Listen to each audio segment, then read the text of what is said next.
New Zealand विपक्षर test series पर Bharat team ready है। बांग्लादेश को एक तरफा 2-0 हराइबा परे वर्तमान भारत दल 3 मैच विशिष्ट टेस्ट सीरीज खेलिब न्यूजीलैंड सहित, जहाँकि भारत माटी खेल अक्टोबर 16 रु स्टार्ट हेब। तेबे भारत यही 3 मैच विशिष्ट जीति जाए तेबे सीधा सड़क वर्ल्ड टेस्ट पाई क्वालिफाई करिवो। आसंतु जानिबा एही भली भाबरे टेस्ट टीम रो स्क्वाड हेई पारे। अधिनायक सहित रोहित शर्मा सहित ओपनिंग करिवे जयसवाल आ बैकअप ओपनर रूपे रहिबे ऋतुराज गायकवाड। तेबे मिडिल ऑर्डर भार संभाळिबे शुभमन गिल, विराट कोहली, केएल राहुल आ बैकअप भाबरे सरफराज खान को टीम रे स्थान मिली पारे। आ विकेट कीपर भाबरे तुलाइबे ऋषभ पंत को जगह मिली पारे। आ बैकअप विकेट कीपर भाबरे ध्रुव जुरेल को जगह मिली पारे।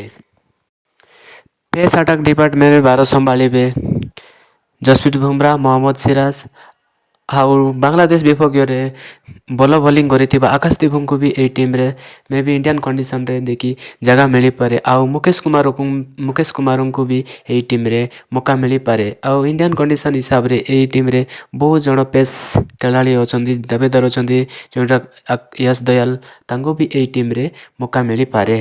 स्पिन डिपार्टमेंट रे कुलदीप यादव को मौका मिली पारे।